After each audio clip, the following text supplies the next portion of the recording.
O livro dessa semana é, sem dúvida, um dos livros mais tristes que eu já li. Ele é muito, muito triste. Ele deixa você mal, tá? Não é a primeira vez que eu vou falar sobre um livro triste, mas esse talvez tenha sido um dos mais tristes que eu já li, principalmente porque ele é real. E apesar dos pesares, eu acho que é o tipo de livro que todo mundo deveria ler. Porque quem sabe assim, algumas pessoas conseguissem entender determinados pontos de vista. Quem sabe?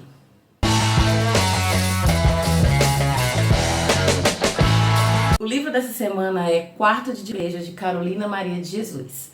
Se você não leu, você com certeza já ouviu falar desse livro, né? Quarto de Despejo é um livro muito conhecido porque ele é um diário da vida real, né? No caso, ele é intitulado Diário de uma Favelada, como tem aqui no subtítulo, que foi escrito pela própria Carolina. A Carolina Maria de Jesus, ela era uma mulher, né, que vivia numa situação muito precária. Ela morava na favela Canindé, em São Paulo. Eu acho que essa favela, inclusive, nem existe mais, né? E a Carolina, ela era uma catadora, né? A história, ela começa a ser escrita ali por ela, ali nos anos 50, finzinho dos anos 50, início dos anos 60. A gente não estamos ainda na ditadura militar, de fato, mas é um Brasil de extremos, sempre foi, né? Só que a gente está aqui vivendo um Brasil de extremos e a gente está vendo o Brasil do ponto de vista da Carolina, que é uma mulher que vive nesse extremo e que, sinceramente, a gente não faz a menor ideia de como é isso daí. Porque o que eu posso dizer por mim, eu li esse livro com o Clube da Manita, foi uma leitura ótima, ficou todo mundo muito abalado com essa leitura, né? Mas assim, o que eu posso dizer por mim?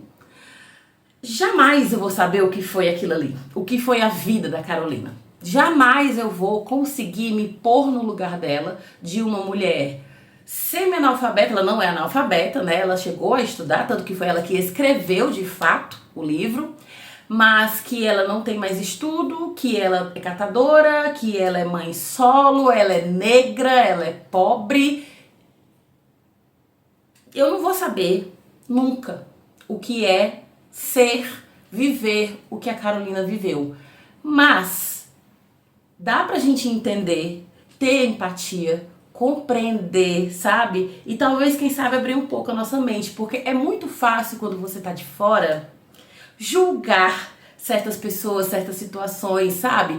Teve até uma frase que eu comentei no grupo, né, que a gente conversa, em que eu falei assim, fala-se muito em não dê o peixe, ensine a pescar. Mas como que uma pessoa como a Carolina ou como tantos outros vão pescar se ele não tem a vara de pescar, se ele não tem a isca, se ele não tem nada?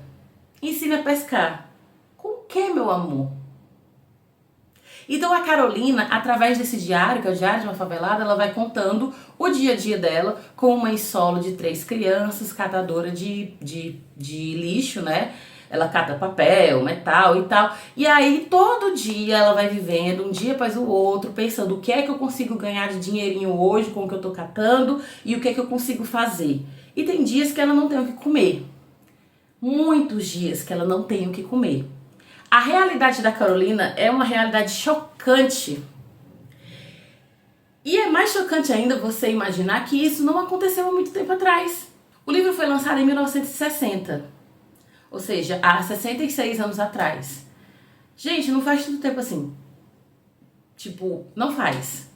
Se você for pensar no tempo que existe o país, 526 anos, existe há mais tempo, mas 526 anos depois de ter sido colonizado, é muito próximo, é muito recente.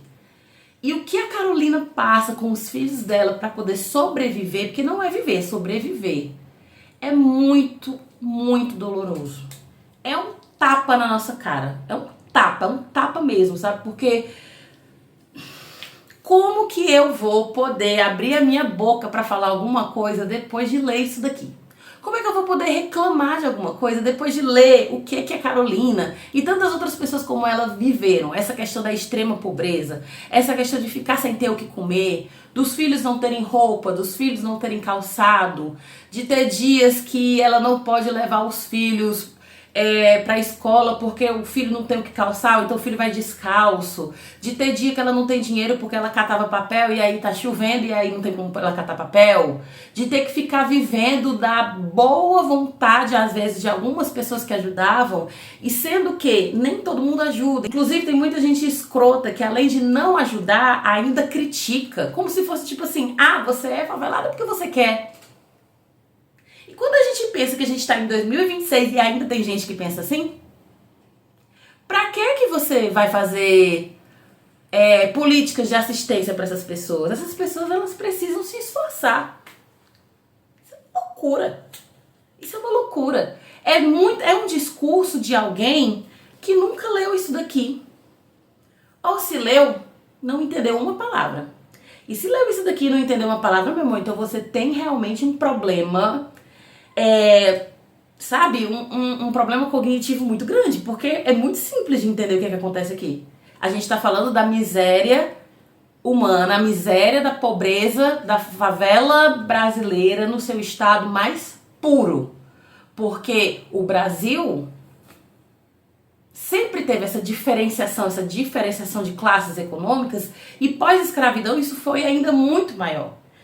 Libertamos os escravos, massa. E aí, agora o que eles vão fazer? Aí já não comi, já libertei. Aí eles não tinham estudo, eles não tinham trabalho, eles não tinham casa, ninguém queria dar dinheiro, ninguém queria dar trabalho para eles. Começou a chegar imigrantes de fora. Não, eu não vou dar emprego para ex-escravo.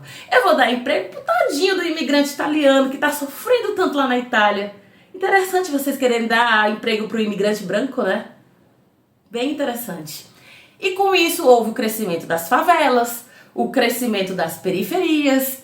E para onde essas pessoas iam e o que elas iam fazer? E como é que as Carolinas da vida e outras pessoas da vida iam sobreviver a uma vida como essa, que te trata tão mal? Políticos que aparecem lá em época de campanha e fazem promessas que ela mesma ela tem consciência plena de que aquilo ali entra por um ouvido e sai pelo outro, porque aquilo ali nada vai mudar, nada vai acontecer. Pessoas que acham que aquelas pessoas vivem daquela forma porque querem.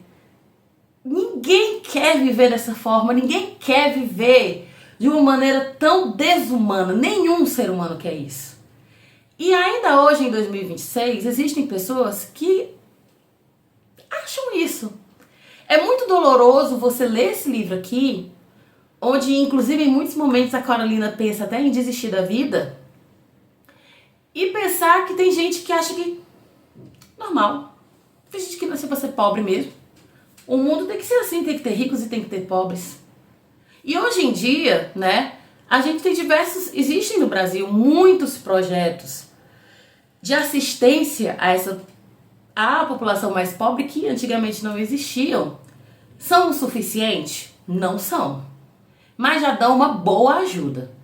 Porque se, por exemplo, se existisse um Bolsa Família na época da Carolina de Jesus, muito provavelmente ela teria condição pelo menos de ter comida em casa.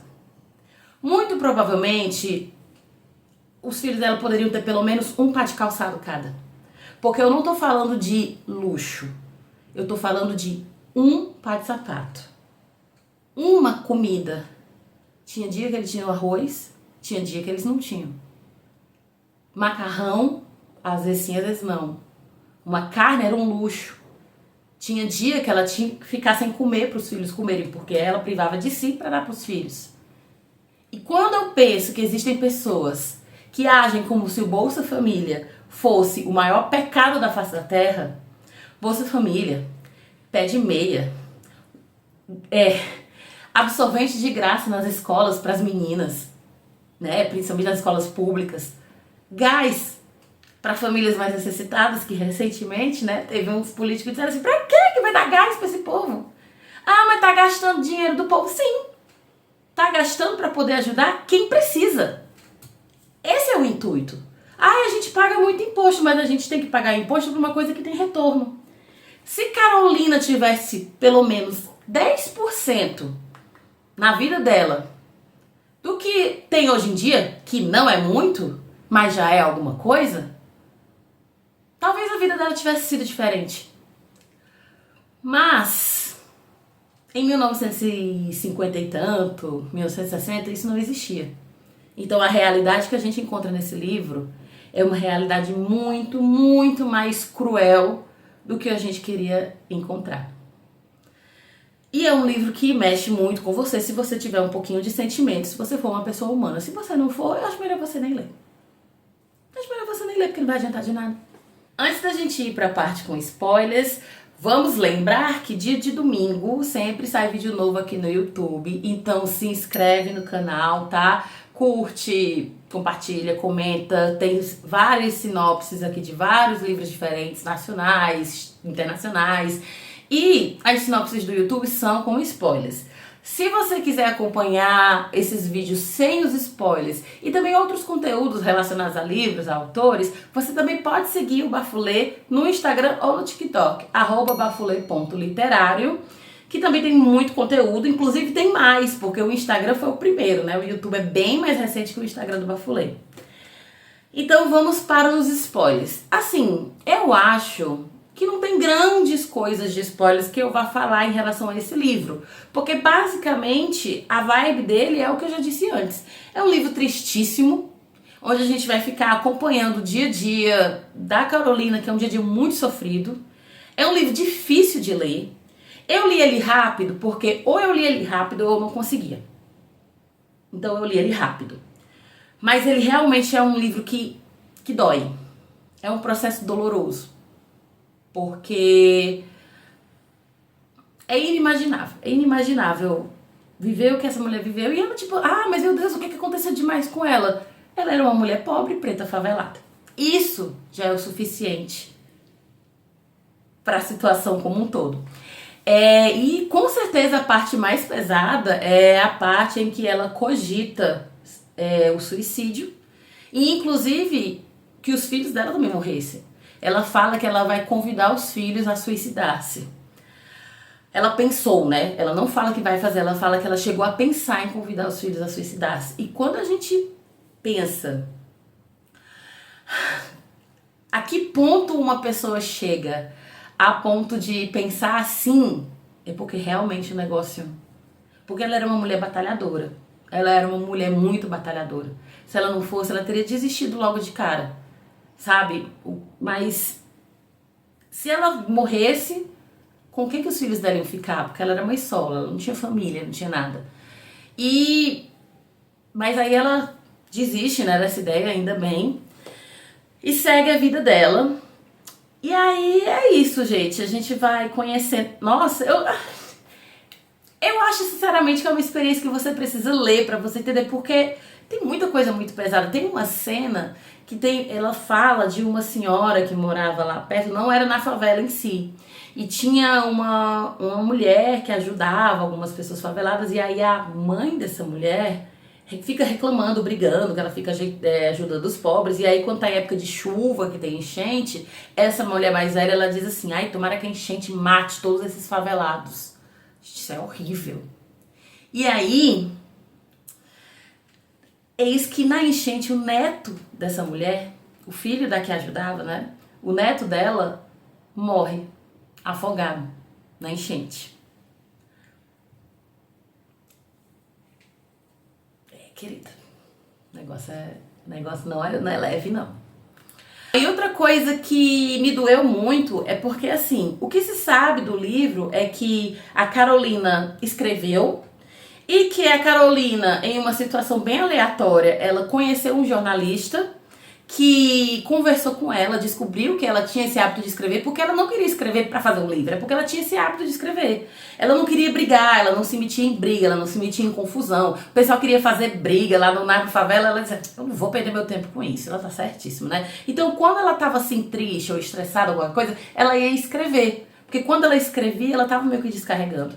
E aí quando esse jornalista fica sabendo disso e tal, ele pensa, poxa, que legal, vamos fazer disso um livro. Aí você pensa, pô, massa, a Carolina de Jesus lançou um livro e ganhou dinheiro, ficou bem. Não foi isso que aconteceu.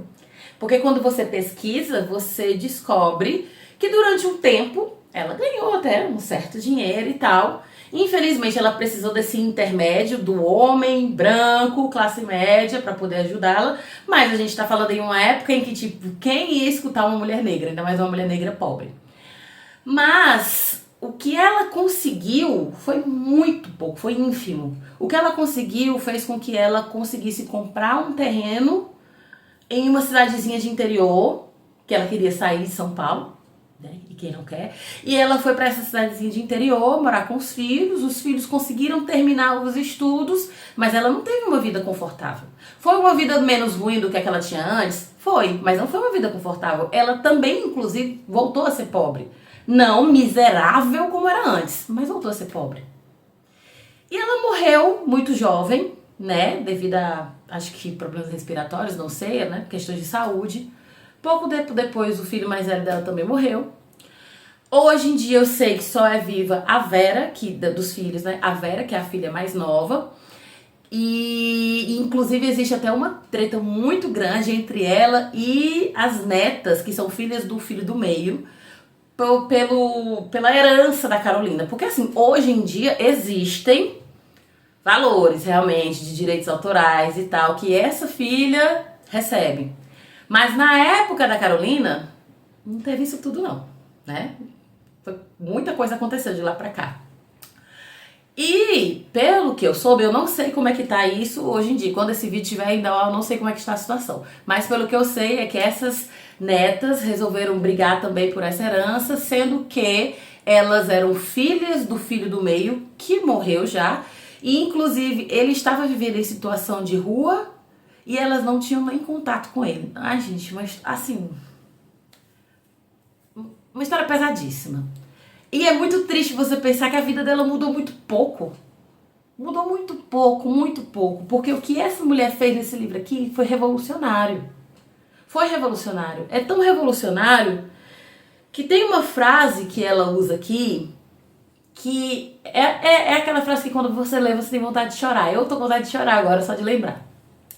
É uma frase, inclusive, que foi repercutida pelo presidente Lula quando ele assumiu, né, em 2022, que é no momento que ela está conversando com o delegado e ela diz o seguinte: o Brasil precisa ser dirigido por uma pessoa que já passou fome.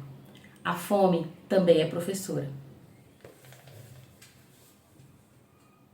Eu nunca vou saber o que é isso. Provavelmente você nunca vai saber. E que bom que a gente nunca soube. E que bom que hoje em dia muitas pessoas não precisam saber.